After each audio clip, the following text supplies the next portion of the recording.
బంగ్లాదేశ్లో షేక్ హసీనా ప్రభుత్వం కూలిపోయి 2 రోజులు దాటిపోయింది. అయితే పాకిస్తాన్ విదేశాంగ మంత్రిత్వ శాఖ మాత్రం తీరిగ్గా ఇప్పుడు బంగ్లాదేశ్కు సంఘీభావం తెలుపుతున్నట్లు ఒక ప్రకటన విడుదల చేసింది. త్వరలోనే సాధారణ పరిస్థితులు రావాలని కోరుకుంటున్నట్లు తెలిపింది. ఇక అసలు విషయానికి వస్తే బంగ్లాదేశ్లో చిచ్చు పెట్టింది పాకిస్తాన్ అనే టాక్ వినిపిస్తోంది. వాస్తవానికి పాకిస్తాన్ నుంచి బంగ్లాదేశ్ 1971లో విడిపోయిన విషయం తెలిసిందే. బంగ్లాదేశ్ ఏర్పడడానికి కృషి చేసింది కూడా షేక్ హసీనా తండ్రి ముజిబూర్ రెహమాన్. ప్రస్తుతం బంగ్లాదేశ్లో జరిగిన పరిణామాల పట్ల పాకిస్తాన్ మొసలి కన్నీరు కారుస్తోంది. ప్రత్యేక కథనంలో మరింత సమాచారం తెలుసుకుందాం.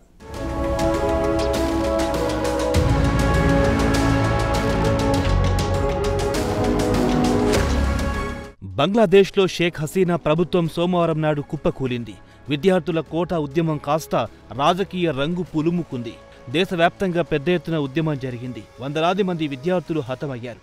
ఎట్టకేలకు బంగ్లాదేశ్ ఆర్మీ చీఫ్ షేక్ హసీనాను బలవంతంగా రాజీనామా చేయించి దేశం నుంచి తప్పించారు. కష్టకాలంలో ప్రధానమంత్రిగా అండగా ఉండాల్సిన ఆర్మీ చీఫ్ చివరి నిమిషంలో చేతులెత్తేశారు. సుమారు 5 లక్షల మంది ప్రధాని అధికారిక నివాసం వైపు వస్తున్నారు. తక్షణమే మీరు పారిపోవాల్సిందేనని ఒత్తిడి తేవడంతో ఆమె గత్యంతరం లేక దేశం విడిచి అవమానకరమైన రీతిలో ఇండియాకు పారిపోవాల్సి వచ్చింది.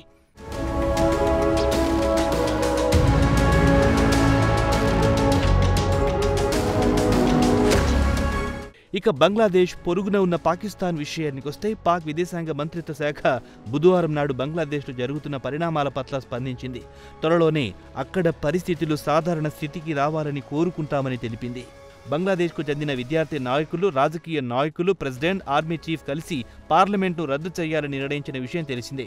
విద్యార్థి నాయకులు కొత్తగా ఏర్పాటు చేస్తున్న తాత్కాలిక ప్రభుత్వానికి ప్రధాన సలహాదారులుగా ఉండాలని అక్కడి గ్రామీణ బ్యాంక్ వ్యవస్థాపకుడు మహమ్మద్ యూనుస్ను కోరారు.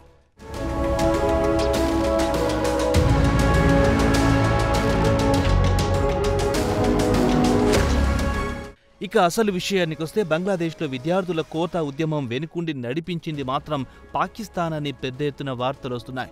బంగ్లాదేశ్ ప్రభుత్వ ఉద్యోగాల్లో 1971లో పాకిస్తాన్తో జరిగిన యుద్ధంలో పాల్గొన్న స్వతంత్ర సమర యోధుల వారసులకిస్తున్న 30% కోటాను ఎత్తివేయాలనేది విద్యార్థుల ప్రధాన డిమాండ్. కాగా ఈ ఉద్యమం కాస్త తీవ్ర హింసకు దారితీసింది.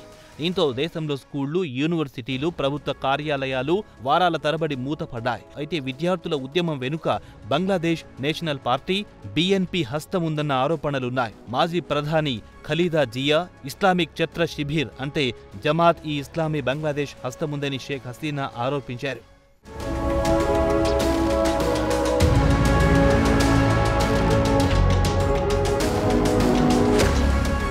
ఇక జమాతే ఇస్లామీ విషయానికొస్తే దీని వెనుక పాకిస్తాన్కు చెందిన ఇంటర్ సర్వీసెస్, ఇంటెలిజెన్స్ లేదా INI హస్తముందన్న వార్తలొచ్చాయి. జమాతియా ఇస్లామీకు చెందిన పలువురు విద్యార్థులు బంగ్లాదేశ్లోని వివిధ విశ్వవిద్యాలయంలో అడ్మిషన్లు తీసుకున్నారు. అయితే ఈ హింసను రెచ్చగొట్టడానికి జమాత్ పేరుతో ఫేక్ ఐడి సృష్టించి సోషల్ మీడియాలో హింసను ప్రేరేపించారు. దీంతో షేక్ హసీనా ప్రభుత్వం, అవామీ లీగ్ ప్రభుత్వం జమాత్ పార్టీని రద్దు చేసింది. ఇక జమాత్ విషయానికొస్తే బంగ్లాదేశ్ మదర్సాలో కీలక పాత్ర పోషించి స్థానికులను రెచ్చగొట్టింది.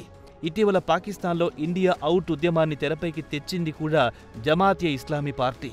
ఈ ఏడాది జరిగిన ఎన్నికల్లో హసీనా గెలిచినా రిగ్గింగ్ ద్వారా హసీనా గెలిచారని జమాత్ పెద్ద ఎత్తున ప్రచారం చేసింది.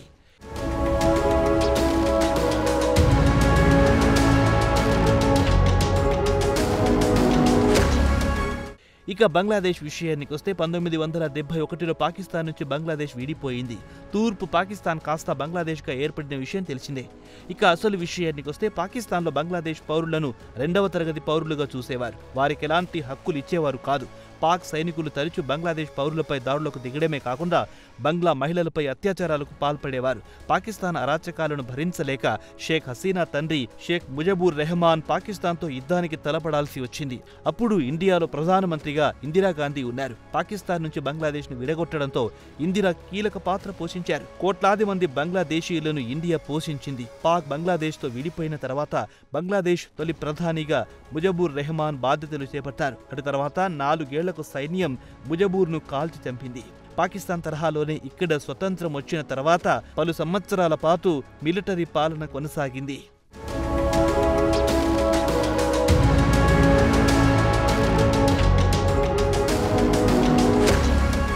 పాకిస్తాన్ నుంచి విడిపోయిన బంగ్లాదేశ్లో ఎలాగైనా చిచ్చు పెట్టాలనేది పాక్ పన్నాగం. విడిపోయిన తర్వాత పాక్తో పోల్చుకుంటే బంగ్లాదేశ్ ఆర్థికంగా బలంగా ఉంది. దీనికి షేక్ హసీనా తీసుకొచ్చిన సంస్కరణలే కారణమని చెప్పొచ్చు. ప్రస్తుతం బంగ్లాదేశ్లో షేక్ హసీనా ప్రభుత్వం కుప్పకూలిన నేపథ్యంలో పాక్కు అనుకూలంగా ఉన్న బంగ్లాదేశ్ నేషనలిస్టు పార్టీ ఖలీదా జియాను ప్రధానమంత్రిని చేయాలని పాక్ చూస్తోంది. ఆమె కూడా ఇండియాకు వ్యతిరేకంగా పాక్కు అనుకూలంగా వ్యవహరిస్తున్నారు. జైల్లో ఉన్న ఆమెను బంగ్లా ప్రెసిడెంట్ వెంటనే విడుదల చేయాలని ఆదేశించారు. చూడాలి మరి రాబోయే రోజుల్లో బంగ్లాదేశ్ రాజకీయాలు ఏ మలుపు తిరుగుతాయో.